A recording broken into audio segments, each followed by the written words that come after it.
Hello, and welcome to Get It Off Your Chest, the funny side of breast cancer. I'm Estelle Ma, and I'm here with my partner in crime, Andrea Moulding. And we're coming to you live from Titty Towers today. So, how's it going with you, Andrea? How's it been this week? Well, not the greatest week, really, to be honest.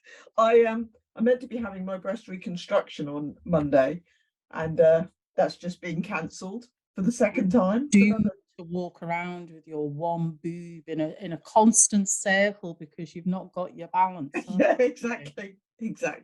And it'll probably grow back by the time I eventually have my operation. How long's it been delayed for? 4 years. For 4 years? Yes. But you could have grew another head by then. Yeah, exactly. You know what Paddy said to me? Well, let's look at the bright side. In 7 weeks, you can lose quite a bit of weight. Oh, wow. Yes. I do want to say something, but we can't say it because we're live on air. But tell Paddy that I've got his number and exactly. I'll be having a word with him. That I'm going to send the Scouser to sort it out. Did Pete have a good time in Australia? Has he got a tan or is he just goes red? Paddy's like that. He's only got to look at the sun. We go out and if he doesn't wear something over his neck, he looks like a basset all sorts. Yeah. It's the Irish in him, you see.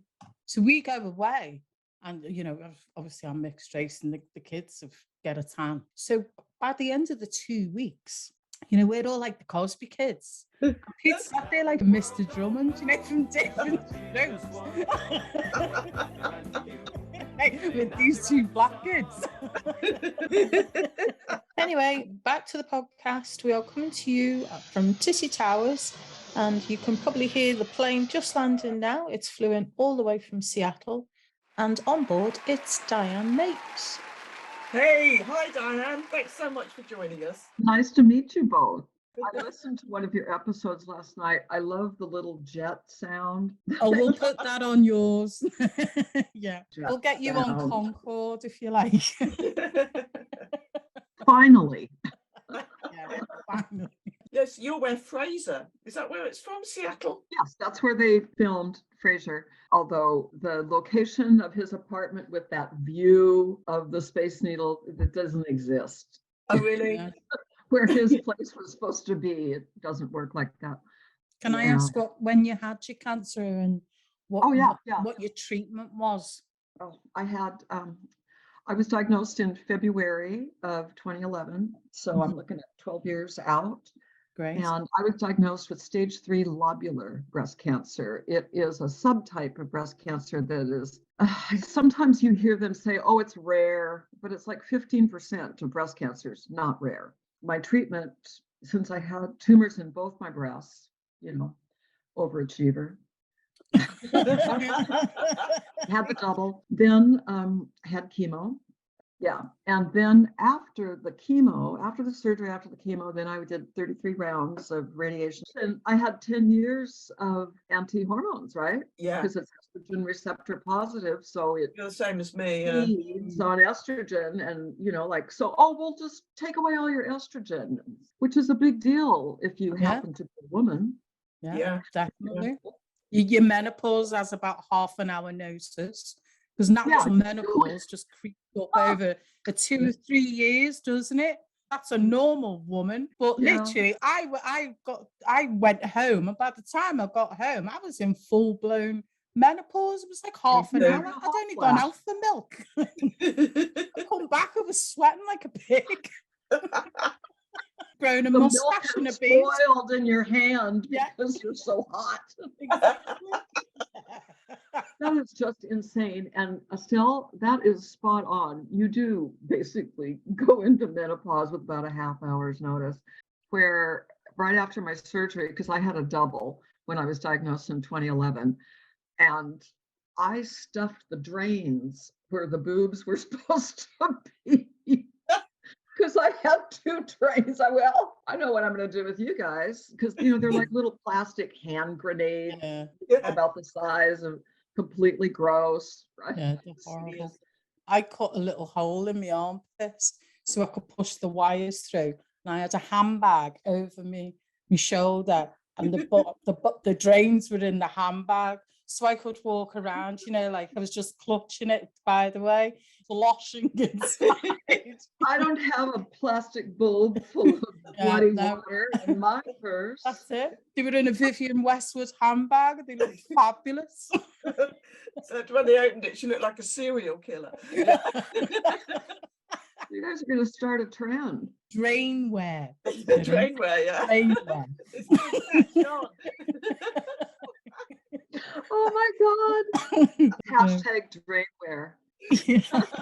That is very funny. When I went through after my double mastectomy, my sisters took care of me. I have 4 sisters and they were all very, very helpful during the cancer situation. But they were around hanging out after the surgery when I was wearing the drains and when I was still having to, have to measure the fluid. Oh, yeah. Oh, yeah. And we used to do what we called drinking and draining. Down a glass of wine and see if it would be in the bottle. Fortify yourself enough that you could go in and face the creepy draining and measuring of the stuff. But as you go forward with your cancer treatment and you go through all these different things, you get better about handling blood and guts and wounds and you don't want to necessarily be good at handling this sort of thing, but you do get better at it. I mean, I've been a fainter my whole life. I faint at the sight of blood. All of us in our family, I come from this family of 5 fainting females, my sisters and my mother, and going through cancer helped that a lot because you end up seeing things and having to deal with them and having to buck up. Oh, I thought you were going to say you fainted that much that you missed it all. For cancer on a fainting couch. I was unconscious for most of it, just smelling salts now and again brought me out. My mother, who came up to help me with a crock pot full of stew, she'd say, well, we need to measure your blood bottle. That's what she called it, your blood bottle. So we started calling it drain. I'm not sure. The blood bottle. And I said, Mum, you sound like some kind of Transylvanian vampire. No, I went through cancer on my own. I'm single, still single. And so I had great help from my sisters, but my mom is long gone. And so I relied on friends and family. Do your friends or your sisters ever relay stories back, where they say, do you remember being like this? And they start to laugh about it, Oh, my sisters, of course. Yes. They still fun of things that I said when I was on drugs after operations. And you know how sisters are. They're always there to mock Why? you. What were you like after your operation? Well, you're on drugs, right? And you fuck up, you say things wrong, but yeah. Here's one of my sisters. This is not cancer related, but I broke my ankle a couple of years ago.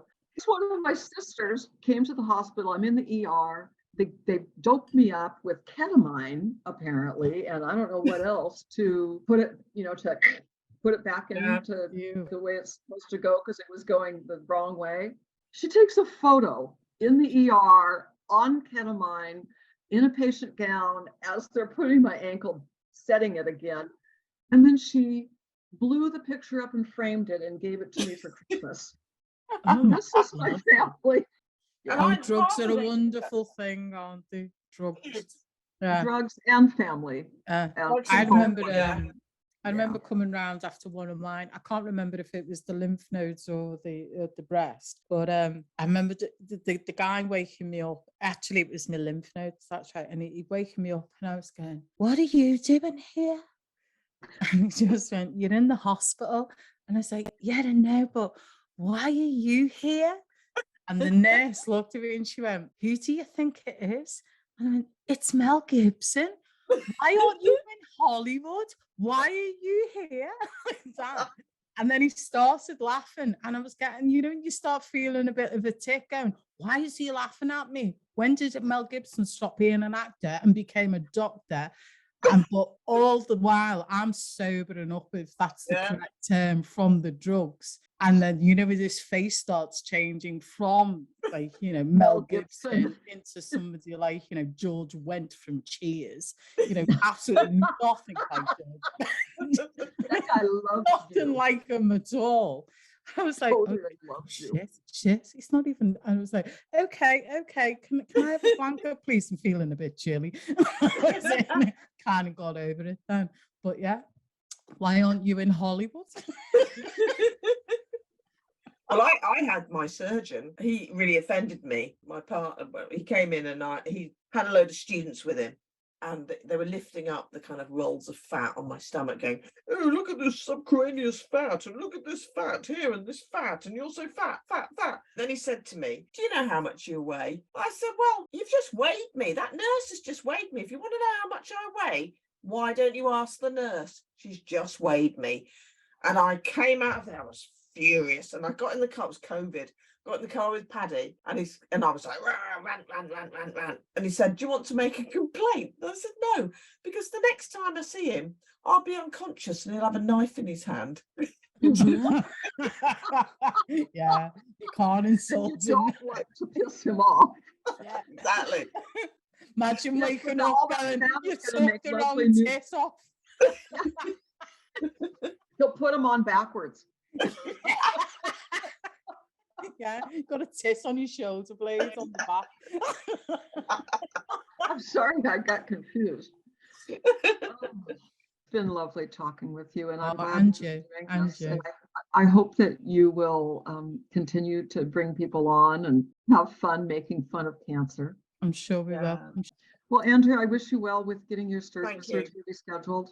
It's been lovely having you on as a guest, Diane. Great meeting you. Thanks Bless for all you. you do. Bye-bye. See you soon. Bye now. Bye. So there you go. We've just had Diane Mapes in all the way from Seattle. And as you can hear, she is now taking off on the runway away from Titty Towers all the way back to Seattle.